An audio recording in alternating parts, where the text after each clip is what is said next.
الحمد لله رب العالمين والعاقبة للمتقين والصلاة والسلام على سيد الأنبياء والمرسلين أما بعد فأعوذ بالله من الشيطان الرجيم بسم الله الرحمن الرحيم خلاصہ تفسیر اللہ رب العالمین جل مجدہ وعم نوالہ فرماتا ہے، اے ایمان والو شیطان کے قدموں پر نہ چلو، وسوسوں میں نہ پڑو، بہتان نہ لگاؤ، اور جو بہتان لگاتے ہیں ان کی بات پر کان نہ دھرو۔ اب جو بہتان لگا رہے تھے حضرت عائشہ صدیقہ رضی اللہ تعالی عنہا پر، ان سے اللہ تعالیٰ مخاطب، اور ہمارے لیے اس میں یہ درس ہے کہ ہم بھی ایسے لوگوں پر کان نہ دھرے۔ آج بھی ایسے لوگ ہیں جو بہتان لگاتے ہیں۔ فرمایا، اے ایمان والو اپنے گھر کے سوا جس کے گھر میں بھی جاؤ بغیر اجازت داخل نہ ہو۔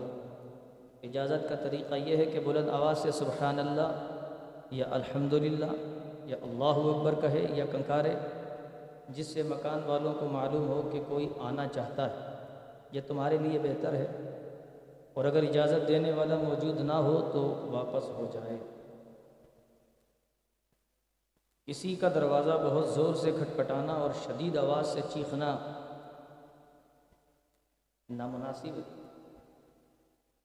خاص طور پر علماء اور بزرگوں کے دروازوں پر ایسا کرنا، ان کو زور سے پکارنا مکروہ اور خلاف ادب ہے۔ عام طور پر تو گھروں میں اجازت مطلقاً ہوتی، آجا آجا آجا، ارے آپ کا گھر ہے، آپ کی بھابھی، مسئلہ نہیں ہے، کوئی پر آپ سے کیا پردہ، یہ اس کے خلاف قرآن بتا رہا ہے۔ ایسا نہیں کرنا ہے، اجازت طلب کرنی ہے، اور اجازت اگر کوئی نہ دے یا کہے 2 منٹ ذرا آپ انتظار کریں، ذرا میں پردہ کرا لوں، تو ہمیں کھڑا کر کے رکھا انہوں نے، اپنا سمجھتے ہی نہیں ہم کو، اور جو ہے وہ ہمیں روک دیا انہوں نے، پردہ کروا رہے تھے۔ ارے ہم نے کیا کسی کو دیکھنا ہے، اللہ دین پہ عمل کر رہا ہے۔ یہ ہیں کہ ان کو بدگمانیوں سے فرصت ہی نہیں، شیطانی عمل۔ آگے فرماتا اللہ تبارک و تعالیٰ، کیونکہ وقت مختصر ہوتا ہے، مسلمان مردوں کو کہ یہ حکم ہے کہ اپنی آنکھوں کو نیچے کریں۔ سورہ نور ہے، ظاہر ہے یہ سورہ نور کے احکام ہیں کہ اپنی آنکھوں کو نیچے کریں اور اپنی شرمگاہوں کی حفاظت کریں۔ یہ بہت ضروری ہے، کیونکہ پہلے آنکھ بہکتی ہے، پھر دل بہکتا ہے، پھر ستر بہک جاتا ہے۔ ساری خرابیاں آنکھ سے ہوتی ہیں۔ آنکھیں بند رہیں گی تو مسئلہ ہی نہیں ہوگا، تجربہ کر کے دیکھ لیں۔ پھر مسلمان عورتوں سے کہا کہ پردہ کریں اور اپنے تمام بدن کو چھپائیں، اور جو بھی سنگار کریں اپنے شوہروں کے لیے کریں۔ اور ویسے عورتوں کو دیکھو گھروں میں ایسی پڑی رہیں گی، باہر جانا ہوگا تو خوبصورتی بارڈر لگائیں گے۔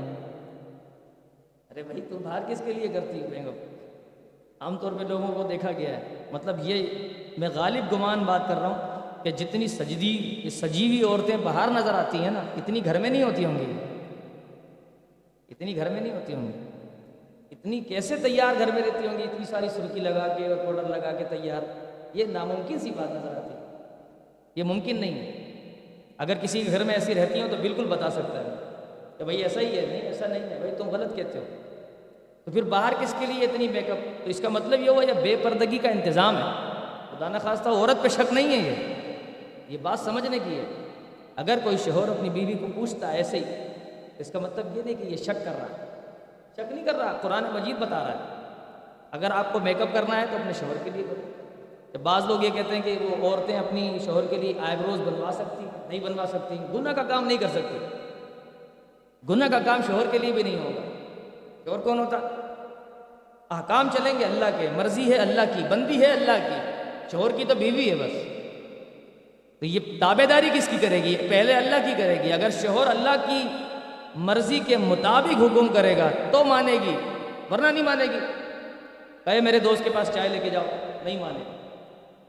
یا وہ کہے کہ کوئی بات نہیں بیٹھو، میرا دوست ہے، میرا کزن ہے، میرا خالہ ذات ہے، میرا ماموں ذات ہے، ان سے بھی پردہ ہے۔ یا میرا تایا ذات ہے، بری بات ہے، وہ آیا ہے، وہ کیا کہے گا، بھابھی نہیں بیٹھی، بھاڑ میں گیا، بھابھی نہیں بیٹھی، بھائی مر گیا تھا کیا؟ بھائی بیٹھے گا، اور اگر بھائی نہیں بیٹھ رہا تو نہ بیٹھے۔ برائی خود اپنے ذمہ لے لینا، عورت کو بیچ میں کیوں لے کر آئے؟ قرآن مجید کہہ رہا ہے یہ ہوتا نہیں عام طور پہ، بہت معذرت کے ساتھ کہہ رہا ہوں، یہ رواج ہے، باقاعدہ رواج ہے۔ بھابھی نہ بیٹھے تو دیور ناراض ہو جاتے، خالہ ذات، ماموں ذات، تایا ذات، پھوپھی ذات، اور ان کو بہت مرچیں لگ جاتی ہیں۔ بھابھی نہیں بیٹھی تھی، وہ بڑی پردے والی بن رہی ہے، ہم تو دیکھتے ہیں وہاں گھومتی رہتی ہیں ایسی، اور ہمارے سامنے پردہ کر رہی ہے۔ ارے اچھی بات ہے، تمہارے سامنے ایک دفعہ پردہ تو کیا، چلو ایک دفعہ نیکی کمانے کا موقع مل گیا تمہارے صدقے، اس میں کون سی بری بات ہے؟ یہ بہت ضروری ہے، گھروں کے ماحول اچھے ہو جائیں گے اگر اس طریقے سے جو ہے پردہ ہو تو خواتین کو اس بات کی اجازت دی گئی کہ اپنے سسر کے سامنے آ سکتی ہیں، سسر سے پردہ نہیں ہے، اور اپنے ان کے جو بیٹے ہیں ان سے پردہ نہیں ہے، بھائیوں سے پردہ نہیں ہے، بھتیجوں سے پردہ نہیں ہے، بھانجے سے پردہ نہیں ہے۔ اور دیندار عورتیں کس سے پردہ کریں گی؟ آپ کہیں یار یہ تو عورت ہے، عورت جو بازار میں گھومتی عورت ہے اس سے بھی پردہ ہوگا، جو بازار میں گھومتی پھرتی ہے، ہر آدمی کے منہ لگتی ہے، ہر آدمی سے بے حجاب بات کرتی ہے، وہ عورت بھی مرد کے مثل ہے، اس سے بھی پردہ ہوگا، اسے ہی پردہ کرنا پڑے گا۔ یہ احکام ہے، اب یہ ٹائم لگ جاتا ہے، کیا بیان کریں۔ اللہ فرماتا ہے کہ اللہ جو ہے وہ نور ہے، اور اللہ تعالیٰ کا ایک نام بھی ہے نور، اس کائنات کا نور ہے۔ حضرت عبداللہ ابن عباس رضی اللہ تبارک و تعالیٰ عنہما فرماتے ہیں کہ اللہ آسمانوں زمینوں کا ہادی ہے، تو اہل السماوات و ارض اس کے نور سے حق کی راہ پاتے ہیں، اور اس کی ہدایت سے گمراہی کی حیرت سے نجات حاصل کرتے ہیں۔ نور سے مراد ہدایت ہے۔ حضرت ابن عمر رضی اللہ تعالیٰ عنہما سے مروی ہے کہ روشن دان تو سید عالم صلی اللہ علیہ وسلم کا سینہ مبارک ہے، فانوس قلب اطہر، اور چراغ وہ نور کے جو اللہ تبارک و تعالیٰ نے اس میں رکھا، ایک شجرہ مبارکہ سے روشن، وہ شجرہ مبارکہ حضرت ابراہیم علیہ السلام ہے۔ نور قلب ابراہیمی پر نور محمدی، یہ نور علی نور ہے، کیونکہ دو شریعتوں کا امتزاج ہے دین محمدی، شریعت محمدی، شریعت ابراہیمی، دونوں مل گئے، اس لیے فرمایا نور علی نور، سورہ نور میں تفصیل سے تعلق رکھتی ہیں کہ اس کو بیان کیا جائے، وقت اجازت نہیں دیتا۔ پھر اللہ نے فرمایا کہ بادلوں کو ہم آہستہ آہستہ، دیکھتے ہیں آپ بادل کے ٹکڑے چھوٹے چھوٹے، آپ دیکھتے ہیں بارش کے موسم میں چھوٹے چھوٹے ٹکڑے جو ہے وہ ایک ایک کے ساتھ ملتے ہیں، پھر ایک دم بالکل پلین ہو جاتا ہے سارا حساب کتاب، سارے بادل جڑ جاتے ہیں آپس میں، پھر بولتے ہیں بھائی بارش ہوگی، بھائی اب بادل آ گیا۔ یہ ہوتا کیسے؟ قرآن بیان کرتا ہے اسے، فرمایا کہ یہ بادل کو آہستہ آہستہ آپس میں متفرق ٹکڑوں پر جوڑ کر تہ بتہ کر کے پروردگار عالم جہاں مرضی چاہے جس شہر میں وہ لے جاتا ہے، چلاتا ہے انہیں، اور پھر جہاں چاہتا ہے میہ برساتا ہے، بارش برساتا ہے، اور پھر اس میں سے بجلی چمکاتا ہے، اور جس کی چاہے اس کی آنکھ اس بجلی کے ذریعے اچک لیتا ہے۔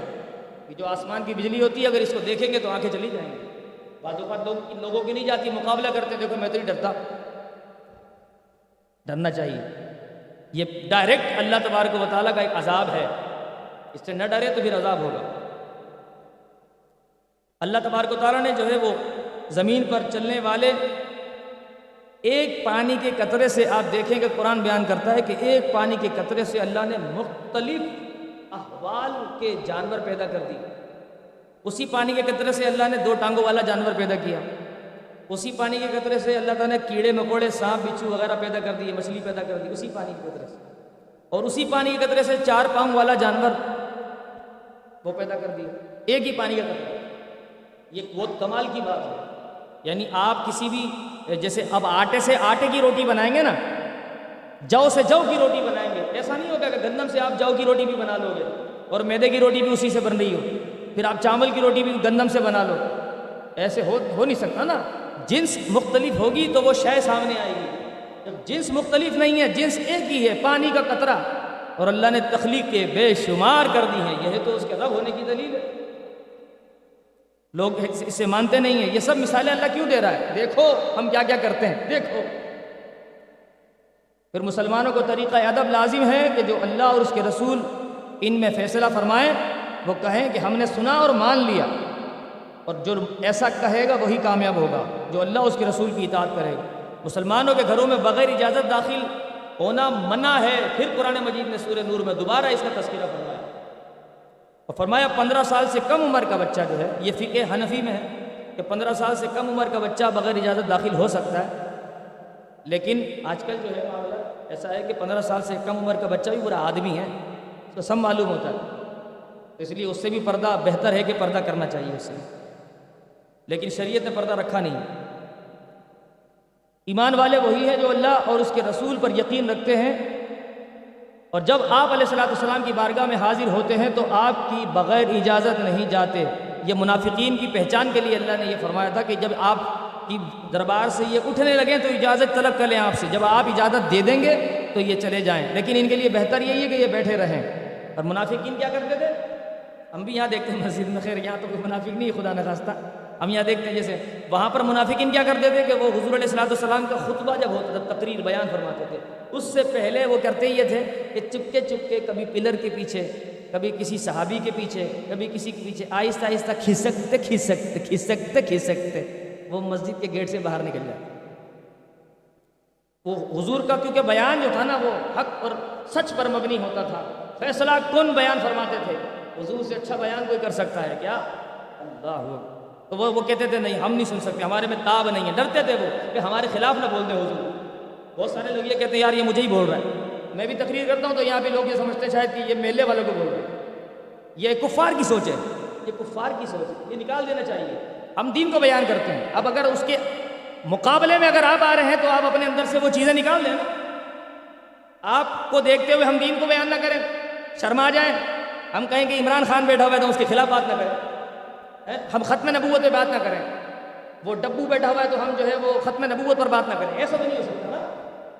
ہم کہیں گے ختم نبوت پر بات کریں گے، ہم حضور نبی پاک علیہ السلام کی شان کو بیان کریں گے، چاہے کسی کو دل میں درد ہوتا ہے یا پیٹ میں درد ہوتا ہے، ہم تو دین کو بیان کریں گے۔ یہی تو اہل حق کی نشانی ہوتی ہے، نہ مانے تو ان کی مرضی۔ اس لیے اپنے اوپر لینا نہیں چاہیے، بلکہ اپنے اوپر اصلاح کے طور پر لینا چاہیے کہ ہماری اصلاح ہو رہی ہے۔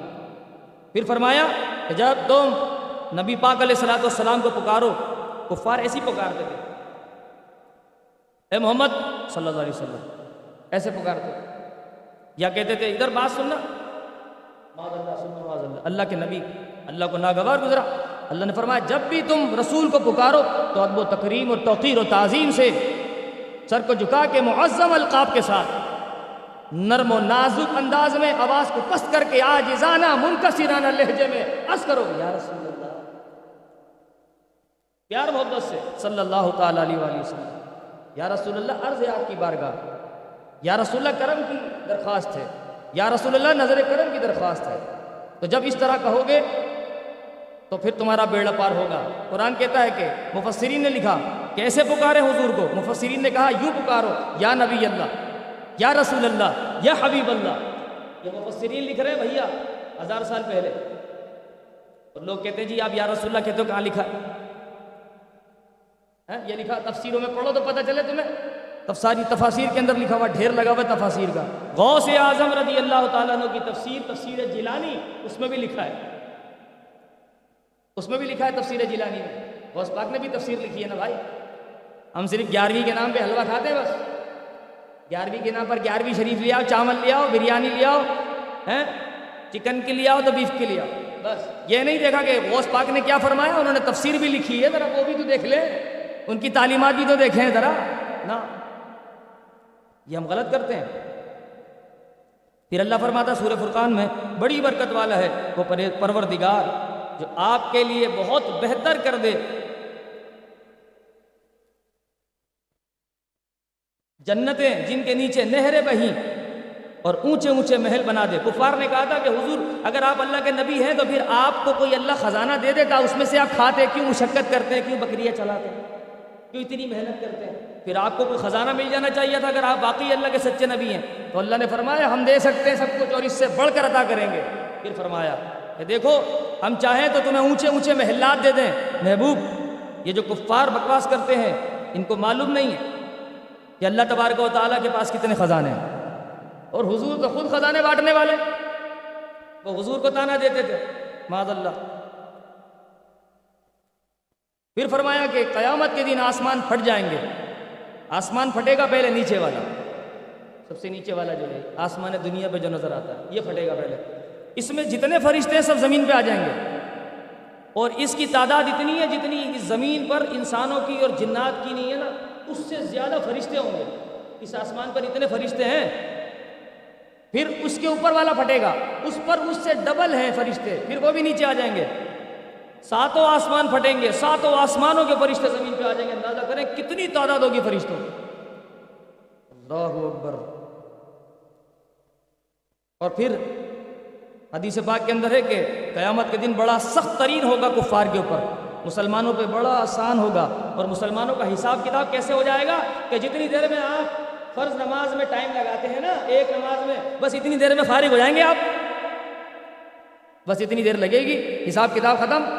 خدا کی قسم حدیث میں لکھا ہے کہ ظہر کی نماز پڑھ کر آپ آرام کرتے ہیں نا، بس ظہر کی نماز کے بعد آپ حساب کتاب دے کے آرام فرمائیے گا جنت میں.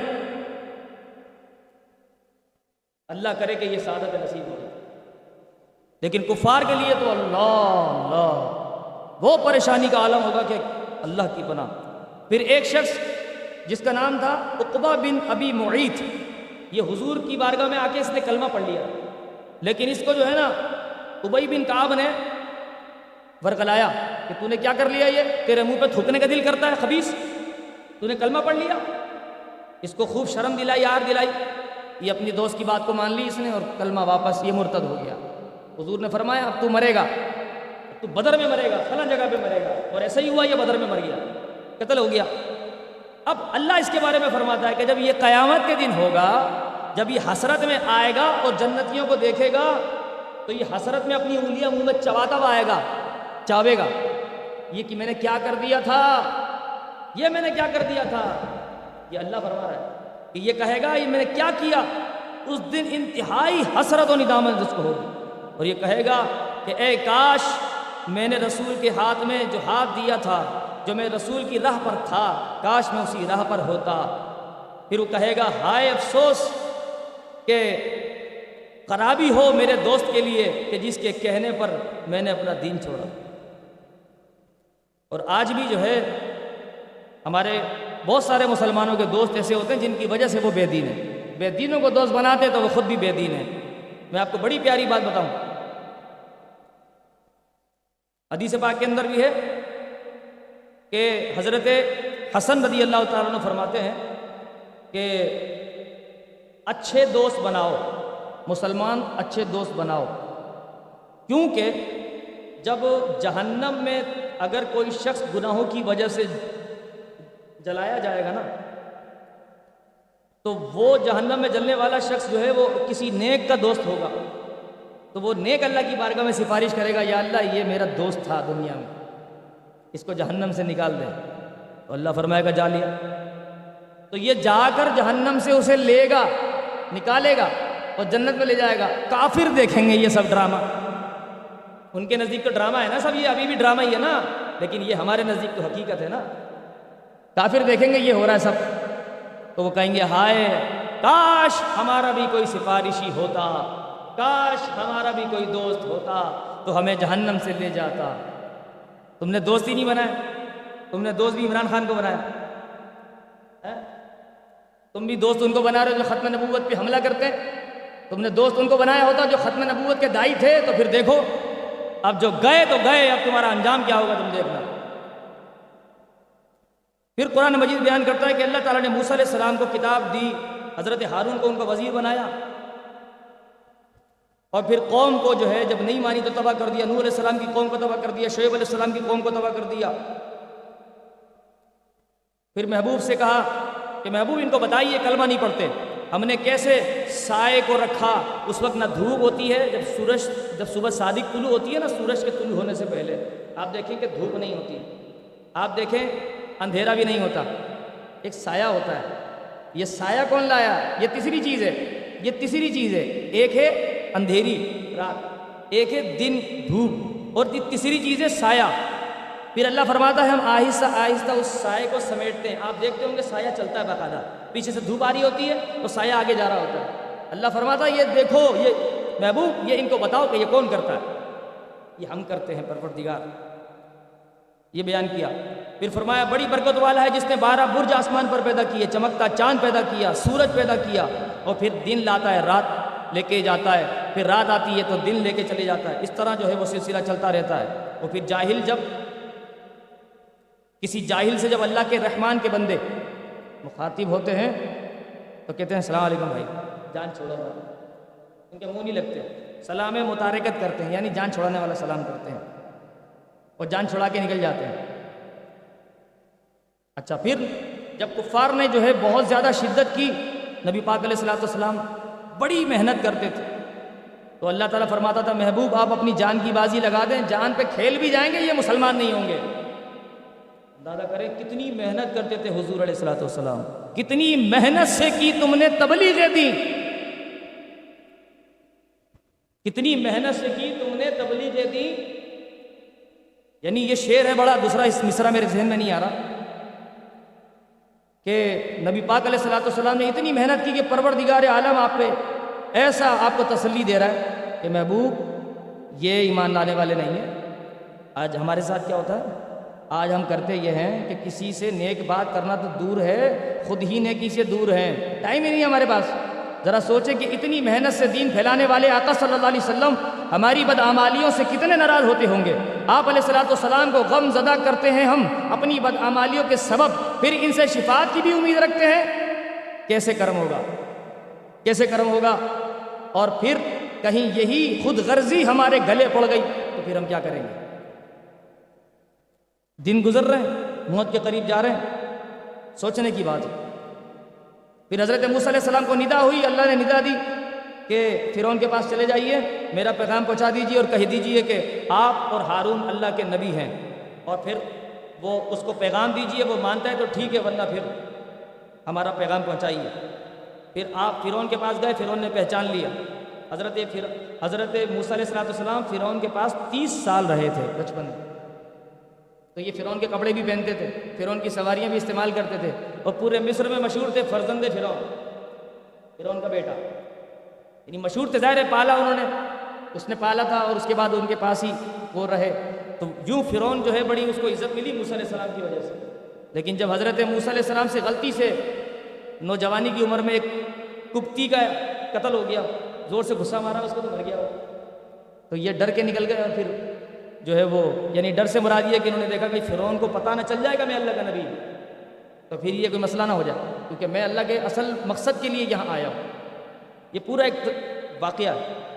تو بہرحال وہ سب چیزیں پھر اس نے یاد دلائیں فرعون نے کہ تم بچے تھے، میں نے تمہیں پالا تھا، گود میں لیتا تھا، کھانا کھلاتا تھا، بڑے احسان جاتا ہے۔ تو حضرت موسیٰ علیہ السلام نے فرمایا کہ تیرا کوئی احسان نہیں ہے میرے اوپر، بلکہ تیری وجہ سے تو میں اپنے ماں باپ سے دور رہا۔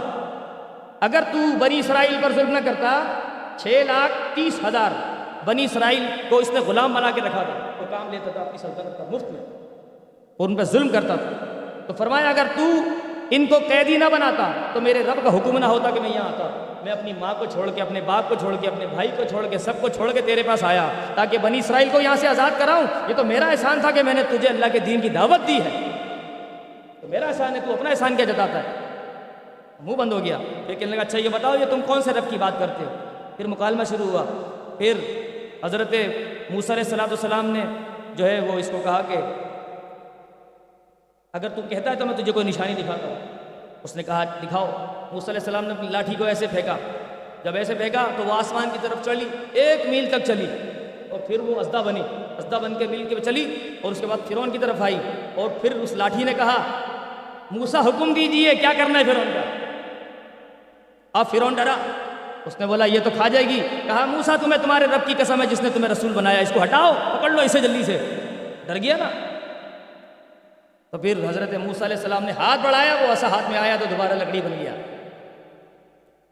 کیا منظر ہوگا یار، کیا منظر ہوگا، سوچیں ذرا۔ ہیرو تو یہ ہے نا، دنیا کے ہیرو پہ مرتے ہیں لوگ، ارے ہیرو یہ ہے موسیٰ علیہ السلام، مصر کے ہیرو ہیں۔ ہیرو ہے تو یوسف علیہ السلام، ہیرو ہے تو شعیب علیہ السلام ہے، ہیرو ہے تو آدم علیہ السلام ہے، یہ ہے ہیرو یار۔ کن ہیرو کی باتیں کرتے ہو یار، خامہ ہیرو ہیروئن کی باتیں کر کر کے غرق ہو گئے۔ پھر فرمایا اچھا پھر آگے اللہ تعالیٰ فرماتا ہے کہ فرعون نے جو ہے جادوگروں کو بلایا، بھائی موسیٰ تو بڑے جادوگر ہیں، اس نے بلایا تو وہ جادوگروں نے پوچھا بھائی اگر ہم جیت گئے تو ہمیں کیا انعام ملے گا بھائی؟ اس نے کہا میں تمہیں اپنا قریب کا وزیر بناؤں گا، دربار میں بغیر پوچھے آنا جانا، قریب بٹھاؤں گا، یہ وہ سب اشرفیاں ملیں گی اور بہت ساری مراد ملے گی، وفاقی وزارت ملے گی تمہیں، وفاق میں، بلکہ تمہیں سینٹ کا بنا دیں گے کچھ نہ کچھ، سینٹ میں پہنچا دیں گے تمہیں، یہی تو لالچیں ہوتی ہیں، سارے فرعونی ہیں یہ۔ اچھا اس کے بعد پھر یہ جب آئے تو انہوں نے کہا ٹھیک ہے، موسیٰ علیہ السلام سے کہا ڈال دیجئے اپنا عصا ذرا، ادب سے کہا ڈال دیجئے عصا، تو موسیٰ علیہ السلام نے فرمایا کہ تم ڈالو پہلے، انہوں نے ڈالا، انہوں نے رسیاں اور اپنی لاٹھیاں ڈال دی، وہ اتنے سارے سانپ بن گئے ہزاروں لاکھوں کی تعداد میں، اور ادھر ادھر لوگوں کے اندر گھسنے لگے، لوگ ڈر رہے تھے، ہٹ رہے تھے۔ موسیٰ علیہ السلام کو اللہ نے فرمایا موسیٰ عصا ڈال دو، بس موسیٰ علیہ السلام نے جیسے عصا ڈالا وہ اژدھا بنا، اور وہ ساری رسیاں اور لاٹھیاں اپنے اندر نگل گیا، اور پھر دوبارہ موسیٰ علیہ السلام کے ہاتھ میں آ کے عصا بن گیا۔ جب عصا بن گیا تو پھر سارے جادوگر دیکھنے لگے، کہنے لگے بھئی یہ جادو نہیں ہے، یہ تو حق ہے، یہ تو اللہ کے نبی ہیں۔ سارے جادوگر جو ہے سجدے میں گر گئے، کہنے لگے ہم تو ایمان لائے بھائی موسیٰ علیہ السلام اور ہارون علیہ السلام کے رب پر، ہم تو ایمان لائے۔ پھر انہوں نے کہا کس سے پوچھ کے ایمان لا رہے ہو تم؟ انہوں نے مجھ سے پوچھا کس سے پوچھ کے ایمان لا رہے ہو؟ میں بولا جا کام کر اپنا، اب ہم ہو گئے مسلمان۔ کہا تمہیں پتا میں تمہارا سیدھا ہاتھ اور ایک الٹی ٹانگ کاٹ دوں گا، سیدھا ہاتھ اور الٹی ٹانگ کاٹ دوں گا، اور پھر تمہیں ایسی عبرت کا نشان بناؤں گا۔ کہا جو کرنا ہے کر لے، سڑی شکل کے، دبلے پتلے، کانکڑی، بدبودار، تربوز والے، جو کرنا ہے کر لے۔ نامرد بھی تھا نا یہ، نامرد، جو کرنا ہے کر لے، تو کیا کرے گا؟ اگر تیرے سامنے کوئی مرد ہوتا وہ ہمارا کچھ نہ کرتا، تو نامرد ہے، تو کیا کرے گا ہمارا؟ اب ہم اپنے رب کے حضور پیش ہو گئے، بس اللہ تعالی ہماری پرانی خطاؤں کو معاف کرے، اب ہم موسیٰ کے رب پر ایمان لا چکے۔ وہ بڑا حیران ہو گیا، اور پھر انہوں نے کہا کہ یا اللہ ہم تیری بارگاہ میں ایمان لائے ہیں، جبکہ موسیٰ آئے تھے فرعون کے پاس اور ہم یہاں سب سے پہلے ایمان لانے والوں میں ہیں، جبکہ ان کو تو ایمان لانے کے لیے بلایا بھی نہیں تھا، تو مقابلے کے لیے آئے تھے اور ایمان لے آئے۔ پھر کئی عرصے موسیٰ علیہ السلام رہے، اور پھر جو ہے واقعہ چلتا ہے پورا۔ پھر ایک وہاں عورت تھی مریم، جس نے نشاندہی کی تھی یوسف علیہ السلام کی، میں نے آپ کو بتایا تھا پہلے کہ دریا نیل میں تابوت کے اندر دفنایا تھا، پھر اس نے نشاندہی کی تھی مریم نے، پھر اس تابوت کو حضرت موسیٰ علیہ السلام نے نکالا اور دمشق پہنچایا۔ اور پھر اللہ تعالیٰ فرماتا ہے آخر میں ہمارے آج کے درس میں کہ بری مجلسوں سے دور رہنا چاہیے۔